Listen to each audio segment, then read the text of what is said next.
episode of the Get Out of Your Own Way podcast. I'm your host, Sam DeSalvo, and on this podcast, we talk all things wellness, motivation, productivity, healthy living, and business. You guys. I was just recording this episode and I honestly think it's the enemy working against me right now because I was halfway through what I was just doing, the episode I was just doing, and my camera has a full battery right now and it just shut off halfway. I was like, are you kidding me? Like, the footage did not save. So this is me going round two. Guys, send up a prayer right now because we are hanging on for dear life here. I hope you guys are having an amazing week so far. And if you clicked on today's title, you kind of already have an idea of what today we're going to be talking about. But we're going to be talking about getting closer to God, growing your faith, and these are 4 habits that helped me grow my faith. And the reason I wanted to make this episode is because it's something near and dear to my heart. I feel as if when I was first beginning in my faith journey about 2 years ago, this was something I was actively searching for. I was looking all over YouTube and on podcasts, kind of looking for some tangibles that I could hang on to understand how to grow a deeper relationship with God and what kind of steps could I take to get to a deeper level that I, either see other people at or just craved within myself. And I didn't feel as if there was a ton of resources for something like this out there. So now that I have a platform and I get to talk to you guys and stuff, I wanted to make this because it was something that I was looking for, and I want to use my platform to promote goodness of the world, and I want to use my platform to glorify God and share about my faith. So I hope you guys enjoy today's episode, and I hope you guys find this episode useful. I do feel as if in this world right now, people are searching for truth. They are searching for a deeper fulfillment, and I find that people will look for it, even myself. You look for it out in the world, you look for it through worldly things, and it's something that can only be filled by God. So if you are searching right now and you clicked on this episode because you are and have been searching for something deeper and you have been searching for fulfillment and nothing has worked for you, then I'm just so proud of you for even going down this road and beginning this journey. It is amazing, and I promise you it's going to be worth it. So if you are just beginning, then I encourage you to keep listening to the different tips that I have for this episode. And I just want to preface that I'm obviously still learning, and I will continue to always learn about this. And I'm still a beginner in the grand scheme of things of my faith journey, but I wanted to provide you guys with something and be relatable to you, that I understand where you're coming from. And I wanted to just share some things that have helped me and that will continue to help me as I continue to grow and learn. So let's jump into today's episode. So habit number 1 was getting involved in a church, getting plugged in. And I wanted to be part of a church that had a younger vibe and I could relate to, that I absolutely loved going to, that I felt like I was learning something out of it. So finding what that looks like for you is going to be totally different. And I would definitely do some research, check some different places out around you, find a place that you feel connected to. And I think you'll know this feeling if you go try out a service, you go to one. I think you'll get the vibe of it, and you'll feel if you feel connected to it and if you mesh well with the place and see what they preach, see how they talk. I think those are important things as well. So I think getting involved and getting plugged into somewhere is super important for community as well. And it's important to be surrounded by other believers, other people that have similar values as you. I found my church through social media. I remember seeing stuff on social media just about the church in general. People that I kind of grew up with were going to this one particular church, and it always looked young, and it looked like somewhere that would be interesting for me to go to. But I do remember the first time I went there, I was very nervous, as most people probably are. You probably are too. But I remember going, and they had welcomers at the door, and I just asked one of the ladies, I was like, I'm new here. I think that's literally what I said. I was like, I'm new here. What do I do? And she gave me instructions. I went by myself for the first time because I wanted this to be a personal journey for me, and I didn't really want anyone to talk me different about it. So I didn't even tell anybody I was going. So I went completely alone, which can be nerve-wracking. But the people there were amazing. Someone talked to me me. Every single time I went, I was starting to get to know people. And then over time, I started to grow more friendships, and then I started to serve in the church.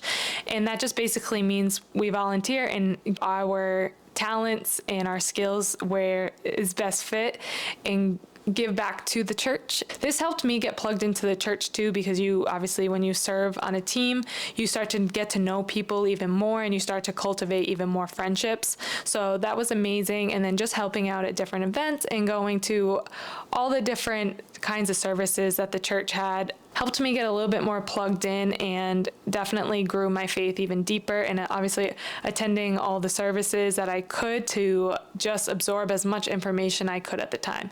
So I think it's important to find a church that you mesh well with, you vibe with, and that you understand the message that is being given, and it is given in a way that you can absorb it. So definitely do some research, look around for churches in your area that you feel like would be the best suited for you. And I would definitely encourage you to get plugged in, get involved, serve on a team, things like, because the more you're meshed in there, just the more you're surrounded by that amazing community, the deeper it will grow your faith. The second habit that I have is your friends and your surroundings. So just in general life, you are a culmination of the people you surround yourself with. So if you are trying to pursue your journey of faith and you are trying to walk a little bit different than the rest of the world, then it's so important to surround yourself with people that have similar goals and a similar mindset and beliefs as you do. Because the relationships environments can have an impact of our life and our faith either positively or negatively. So depending on who you surround yourself with are going to affect this journey for you.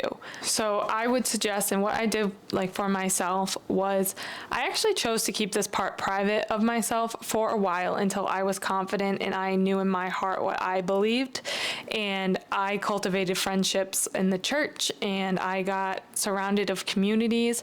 I joined a small group in our church, and this helped me expand my friendships even more, and surrounding myself with these types of people elevated my faith journey, and having people that could understand the struggles was huge for me, because there were certain struggles that I could go to my church friends about that my other friends wouldn't have ever understood. So having those kind of people to lean on is so important.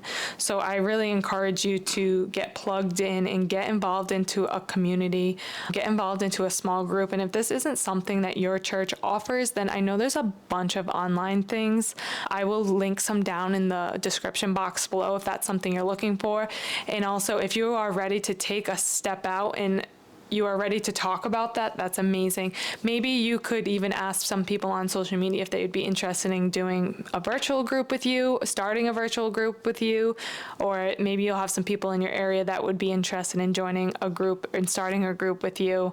And then you can surround yourself with like-minded people, similar believers as you, and they're just going to boost your faith so much. And even in the Bible, it tells us to do this. It tells us in Proverbs 13, whoever walks with the wise becomes wise, but the companion of fools will suffer harm.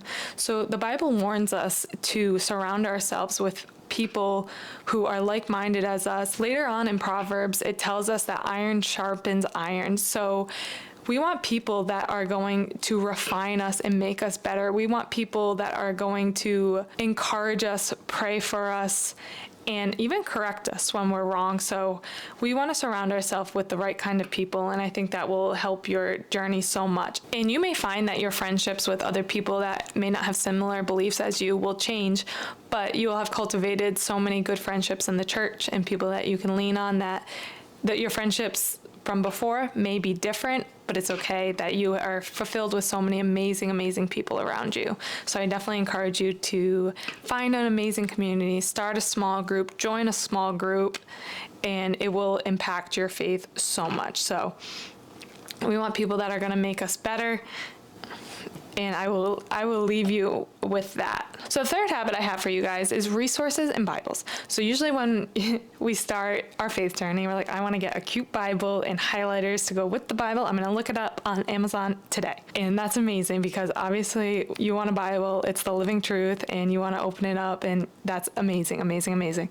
But sometimes when you get the Bible, you're kind of lost with what to do with it because, breaking down pieces of it and understanding it can be very overwhelming, and it's kind of even maybe intimidating. Not sure if that's the right word, but I can understand that. When I started my faith journey, I was looking for resources that I could kind of use and people I could turn to learn from. So different resources on YouTube and on podcasts that I could actively listen to, and then also things that would help break down what I'm learning within the Bible. So I'm going to share all these resources down in the description box below. And these are just some of the people that I listen to and I enjoy. I'm sure there are so many out there. So these are just a handful of them. These people are on podcasts and on YouTube. Sadie Robertson Huff and Janine Amapola are two people that I enjoy listening to. I actually got Sadie's devotional when I started my faith journey like 2 years ago, and I was following along with that every single day, and it was so easy to read. It really helped me understand things a lot, and it broke things down into smaller chunks for me. So that definitely helped me a lot too. And then they also have YouTube and podcasts, and their channels are amazing for getting information about these kinds of things. And they're young and relatable, so I love their content so much. Along with that, some other YouTube and podcasters that I enjoy are Elevation Church and The Porch. They have great sermons that are available on YouTube and on podcasts, so definitely encourage you to check those out. And then, like I said, I'm sure that search will open you up to so many different others out there that you could find and listen and enjoy. Again, I will link all of those things down in the description box so you can find them, and I'm sure those searches will lead to other searches of people that you find, and just make sure that they're credible and what they're saying resonates with you. Another resource that I love is the Bible app. So it's just called the YouVersion Bible app, and I use this all the time because they have plans on there, so you can do a Bible plan right through there, and you can invite friends to do it with you. So it gives you guided days. It comes with like a devotional, the scripture that matches it, and then at the end it has a little reflection piece that you can say, what did that mean to you? What did you get out of it? And I enjoy doing those with other people, and I can hear what they thought about it. They do the Bible in a year. They do a Bible in 30 days on this same app. So there's so many different plans that you can pick from. There's ones for new believers too. So if you need somewhere to start, they have the perfect resources for it. So I would definitely encourage you to check out the YouVersion Bible app. I think it's an amazing resource. And amongst that, there are just so many others that you can definitely find. You probably find them in the App Store, research them online on Google, and you'll come across so many. But like I said, just make sure they resonate with you, and then make sure what they're saying you agree with. Definitely encourage you to get a Bible and then pair it with some of these good resources that will help you kind of decipher and go through what the Bible is saying and help you learn from it. So I hope you guys find that helpful. And then number 4 is spending alone time with God. This one is super important for me and super crucial to me, and something that I need to practice every single week. And it's when I find that my connection grows the deepest. So our minds can just be so loud, filled with so much stuff all the time, and it can be hard to hear the voice of God. And I remember talking with my brother, and he was making a big decision, and I was like, well, did you pray about this? And he's like, I just don't even think that works. He never answers back when I pray. I never hear any answers. And it's like we think of it as a hotline, okay, I have this problem, I need an answer ASAP. And our mind is just so loud, filled with the opinions of others and what's going on in our lives and the agendas that we have. So it's super important to set some intentional time aside that your mind is quiet and you are still and you are trying to just be in the presence. You can do this in many different ways. You set a time aside that you find that your mind is the most quiet, whether that be in the morning, at night, at lunchtime, whenever that is for you. Ways that you can spend time alone with God is in prayer, meditation, reading the Bible, journaling, and just simply being still and listening and just soaking in the presence of God and his voice. Personally, for me, I do journal a lot, and I journal all my prayers in the morning because I do have a hard time with closing my eyes and, praying without my mind going in a million directions. And I find that journaling works the best for me, but everybody is going to be different. Another practice that I do too is that I will put worship on my TV, on YouTube, and it's usually a longer one, like about an hour long, and I will just kind of soak in that presence and pray for God to come and speak. And in those moments, I'm just more still and I'm really just absorbing like a sponge. So you have to find kind of what works best for you, but I do encourage you to put some time aside each week to spend time alone with God. And even Jesus, you will find that when you read the Bible, Jesus spent so much time alone. And I always am curious about this because I'm a kind of person that I do need a certain amount of alone time, and I need to kind of decompress and recharge from the world. But Jesus needed this too. And you will find many of times that it says in the Bible, Jesus went to a solitary place and he prayed. So even Jesus spent time alone with God, his Father. And I think it's just as important for us to do the same. We need to quiet our minds and open ourselves up to be able to receive and hear what God is saying. So I encourage you to set some time aside, whatever that means for you, to spend time alone with God. And I hope that you find that it helps you grow your relationship and grows your faith even deeper. I hope you guys found today's episode helpful, and I hope these are things that you can take with you as I have to and will continue to do.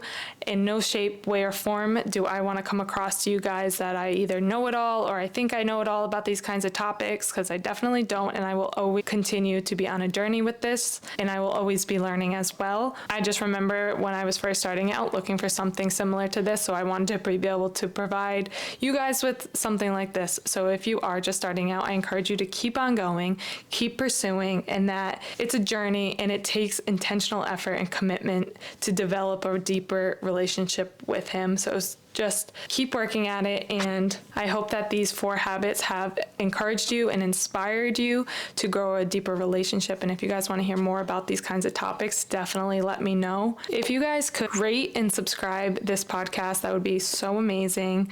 And you can find me at Sam DeSalvo on social media, as I will be talking more about these kinds of topics. And I look forward to talking to you guys next week. I hope you have a great week ahead of you, and I hope you take some of this with you throughout your week. Thank you guys.